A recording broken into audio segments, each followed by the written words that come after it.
بعض شادیوں پہ ولیمے کی بجائے طرفین کی جانب سے کمبائنڈ ریسیپشن کا اہتمام کیا جاتا ہے۔ بالکل ٹھیک ہے بھائی، اس کو بھی ختم کر دینا چاہیے۔ ضرورت کیا ہے اس کی؟ ولیمہ سنت موقدہ ہے، زیادہ سے زیادہ، اس سے زیادہ تو نہیں ہے نا۔ بعض لوگ کہتے ہیں واجب ہے، اس سے زیادہ تو نہیں ہے۔ اور اس ولیمے پہ جو فضول خرچی ہوتی ہے وہ کس کھاتے میں؟ سنت موقدہ کے لیے حرام کام کرنے، سنت موقدہ کی ادائیگی کے لیے قرض لینا ہے، سنت موقدہ کی ادائیگی کے لیے لوگوں کی باتیں سننی ہیں، نمازیں ضائع کرنی ہیں، سنت موقدہ کی ادائیگی کے لیے جو اپنے نفس میں ترفع اور عالی شان ہونا، اور آج یہ جو پیدا ہوتا ہے یہ سب کیا ہے؟ ولیمہ یہ تھوڑا ہی تھا جو رسول اللہ صلی اللہ علیہ وسلم فرماتے تھے۔ نبی کریم صلی اللہ علیہ وسلم کے ہاں تو ولیمہ اور چیز تھی۔ وہ دسترخوان بچھایا ہوا تھا، عبداللہ ابن عمر رضی اللہ عنہ تشریف فرما تھے، تو عشاء کی جماعت ہونے لگی مسجد نبوی میں، تو عبداللہ ابن عمر رضی اللہ عنہ اٹھے تو ایک لڑکا بھی بیٹھا ہوا تھا۔ اس نے کہا کہ حضور صلی اللہ علیہ وسلم نے فرمایا ہے کہ رات کا کھانا اور عشاء کی نماز جب آ جائے تو کھانے سے پہلے فارغ ہو لو۔ تو فرمایا یہ 2-3 کھجوریں جو میں نے کھائی ہیں نا، بس یہی کھانا ہے، جس کے متعلق فرمایا تھا تیرے ابا کا دسترخوان تھوڑا ہی تھا کہ نماز جاتی رہے۔ انہوں نے کہا یہ تھا۔ تو وہ ولیمہ جو ہم کرتے ہیں اور جو رسول اللہ صلی اللہ علیہ وسلم کے ہاں ولیمہ تھا، سب سے شاندار ولیمہ جو رسول اللہ صلی اللہ علیہ وسلم نے دیا، ایک بکری ذبح ہو گئی تھی اور اس کے ساتھ روٹیاں تھیں اور گوشت تھا، اور رسول اللہ صلی اللہ علیہ وسلم نے فرمایا آؤ اور اسے کھاؤ۔ اور یہ ولیمہ تھا پھوپھی زاد بہن حضرت زینب رضی اللہ عنہا کا۔ رسول اللہ صلی اللہ علیہ وسلم نے 3 خواتین کو پیغام بھیجے تھے۔ ایک بھیجا تھا سیدنا علی رضی اللہ عنہ کی ہمشیرہ ام ہانی، اس ارادے کا اظہار فرمایا تھا، اور اس وقت رسول اللہ صلی اللہ علیہ وسلم بھرپور جوان تھے، کیا 22-25 سال کی عمر رہی ہوگی، تو آپ چاہتے تھے ام ہانی سے آپ کی شادی ہو، کیونکہ چچا کے گھر میں رہتے تھے۔ تو ابو طالب نے یہ رشتہ حبیرہ کو دے دیا تھا، وہ بڑا قبیلہ تھا اور قریش کے برابر کا قبیلہ تھا۔ تو رسول اللہ صلی اللہ علیہ وسلم نے ابو طالب سے، چچا سے، کچھ ناراضگی کا اظہار فرمایا کہ میں نے آپ سے عرض کیا تھا بیٹی کے لیے، آپ نے مجھے رشتہ نہیں دیا ادھر۔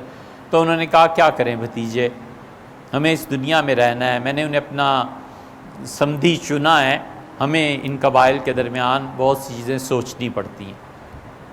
ام ہانی کو پھر رسول اللہ صلی اللہ علیہ وسلم نے پیغام بھجوایا جب ان کے شوہر حبیرہ غائب ہو گئے تھے، فتح مکہ ہوئی تھی، تو رسول اللہ صلی اللہ علیہ وسلم فتح مکہ کے دن ام ہانی کے گھر گئے تھے، اور وہیں آپ نے رسول اللہ صلی اللہ علیہ وسلم نے، ام ہانی کہتی ہیں 8 رکعتیں پڑھی تھیں چاشت کی۔ ام ہانی کو دوبارہ پیغام بھجوایا تھا تو انہوں نے پھر منع کر دیا، ان کا اللہ کے رسول میں بچوں والی ہو گئی ہوں، میرے بچے آپ کو کوئی تنگی اور تکلیف دیں مجھے اچھا نہیں لگتا۔ اور عجیب بات ہے یہ کہ رسول اللہ صلی اللہ علیہ وسلم نے ام ہانی رضی اللہ عنہا سے یہ کہا کہ تمہیں پتہ ہے تم مجھے کتنی اچھی لگتی ہو، مجھے تم سے محبت ہے۔ بہت بڑے الفاظ تھے ام ہانی کے لیے، بہت بڑے الفاظ تھے۔ انہوں نے کہا پھر کسی نے پوچھا ام ہانی آپ، انہوں نے کہا نہیں، میں نے خود ہی بات ختم کر دی تھی۔ دوسری خاتون تھیں صفیہ، انہیں رسول اللہ صلی اللہ علیہ وسلم نے پیغام بھجوایا تھا، صفیہ بنت شبعہ تھیں، یہ آئی تھیں قیدیوں میں، تو رسول اللہ صلی اللہ علیہ وسلم نے فرمایا چاہو تو مجھ سے شادی کر لو اور چاہو تو اپنے شوہر کے پاس واپس۔ بنو تمیم میں سے تھی، یہ واپس چلی گئی تھی، اپنے شوہر کو انہوں نے ترجیح دی تھی۔ بنو تمیم نے انہیں بڑا برا بھلا کہا، لیکن بہرحال ہو رہی۔ تیسری رسول اللہ صلی اللہ علیہ وسلم سے جنہوں نے شادی کرنی تھی وہ بھی ایک خاتون تھیں، اور ہوا اس سے یہ کہ رسول اللہ صلی اللہ علیہ وسلم کسی چیز پہ سوچ رہے تھے، بہت زیادہ گہری بات، اس نے آ کے رسول اللہ صلی اللہ علیہ وسلم کے شانے پہ ہاتھ مارا۔ تو عربوں کے رواج کے مطابق حضور صلی اللہ علیہ وسلم اس سوچ سے جب باہر آئے یا اس کیفیت سے تو ناراض ہوئے، اور آپ نے فرمایا اس کندھے کو درندے کھا جائیں، یہ کون ہے؟ اس کا میں فلاں ہوں اور میں چاہتی ہوں آپ سے شادی کروں۔ حضور صلی اللہ علیہ وسلم میں نے قبول کیا، لیکن بس جاؤ، رکھنا نہیں۔ وہ پھر بوڑھی ہو گئی تھیں، پھر ایک دن شیر نے حملہ کیا اور یہ کندھا یا بھیڑیے نے کندھا ان کا وہ کھا گیا تھا۔ رسول اللہ صلی اللہ علیہ وسلم کے یہاں یہ زینب رضی اللہ عنہا تھی، ان کا ولیمہ یہ سب سے اچھا ہوا تھا، تو اس لیے ولیمے کے نام پہ لوگوں کا شادی سے رک جانا۔ ولیمہ کیا ہوتا تھا؟ جو گھر میں پکا ہوا ہے ذرا سا زیادہ سنوار کے پکا لیا، لوگوں کو بلا لیا، کھانا کھلا لیا۔ ولیمے پہ آپ کا کیا خیال ہے؟ رسول اللہ صلی اللہ علیہ وسلم ہر ایک کو بلاتے تھے اور رسول اللہ صلی اللہ علیہ وسلم ہر ایک کے ولیمے پہ جاتے تھے، شادی میں رنگ پھینک دیتے تھے تو دلہا کے کپڑوں پہ رنگ لگ جاتا تھا۔